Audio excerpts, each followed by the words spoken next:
Bismillahirrahmanirrahim. Assalamualaikum warahmatullahi wabarakatuh.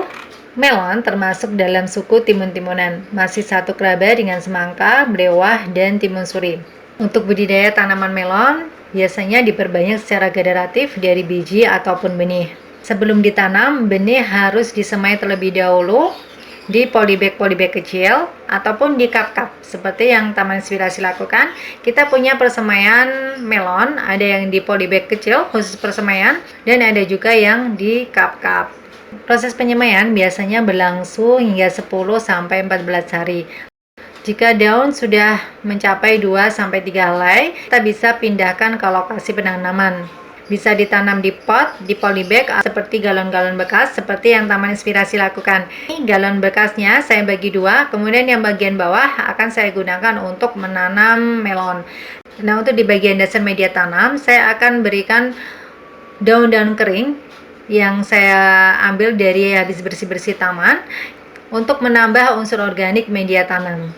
Dan kemudian di atasnya saya berikan campuran komposisi media tanam yang terdiri dari tanah gembur, pupuk kandang, dan juga sekam.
Jangan lupa gulma-gulma yang tumbuh harus rajin-rajin dibersihkan agar nutrisi yang kita berikan fokus pada tanaman intinya.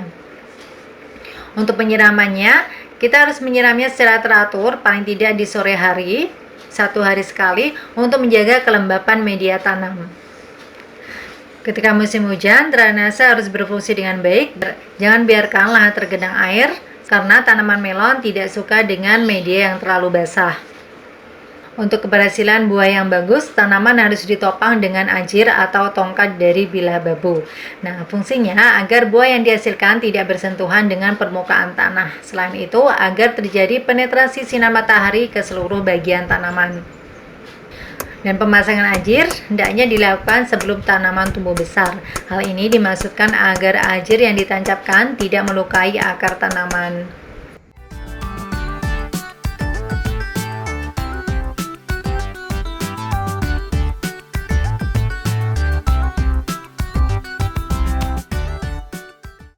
Pemangkasan pucuk dilakukan hanya dengan memotong bagian ujung batang tanaman melon agar pertumbuhan memanjang terhenti.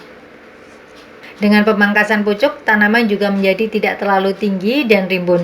Hal ini juga berguna agar tanaman bisa menyerap cahaya matahari lebih optimal dan mengurangi kelembapan yang dapat memicu munculnya penyakit.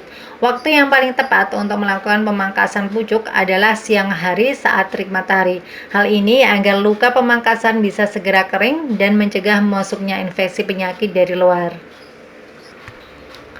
Pemupukan susulan diperlukan mulai tanaman berumur 1 minggu dan kita bisa memberikan pupuk organik cair ataupun pupuk padat. Nah, saya sendiri menggunakan asam humat untuk menambah hara pada tanaman melon ini. Dan untuk meningkatkan kualitas buah, saya menggunakan pupuk buatan sendiri dari buah-buahan yang sudah difermentasi.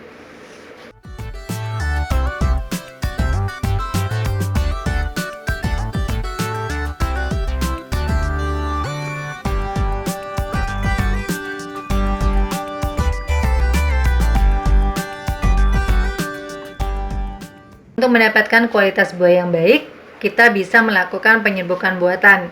Penyerbukan buatan dilakukan pada pagi hari sebelum pukul 10. Bila terlalu siang, kuncup bunga sudah agak layu atau menutup.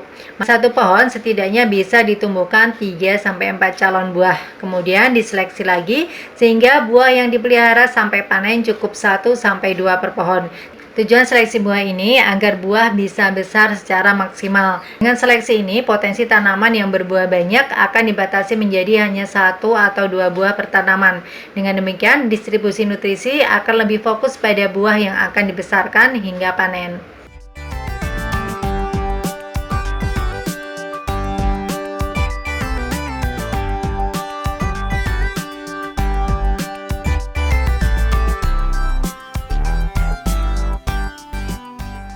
Pemangkasan pucuk batang tersier perlu dilakukan bersamaan dengan seleksi buah pada buah yang terpilih. Kemudian selanjutnya cabang dipotong menyisakan 1 daun saja pada bagian atasnya. Seleksi buah dan pemangkasan pertama bisa dilakukan sekitar umur 25-35 hari setelah tanam.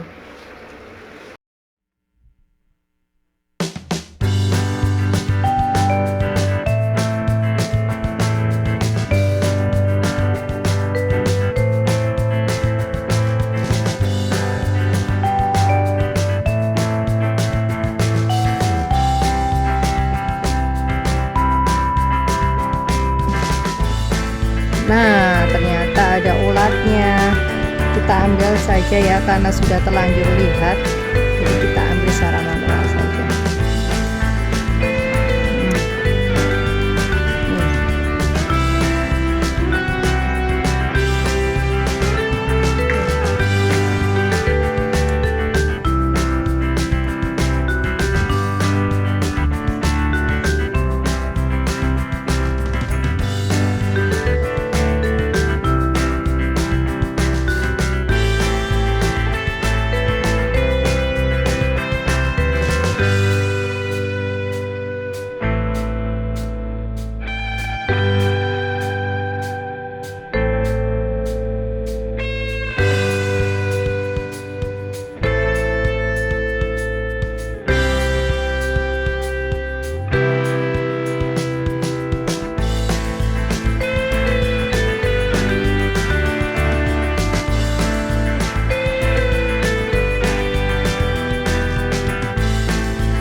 Biasanya budidaya melon siap dipanen setelah berumur 3 bulan. Ciri-ciri melon siap panen jenis Reticulatus antara lain, selah jala pada permukaan kulit tampak jelas dan kasar, permukaan kulit sekitar tangkai terlihat retak-retak, warna kulit hijau kekuningan, dan sudah mengeluarkan aroma.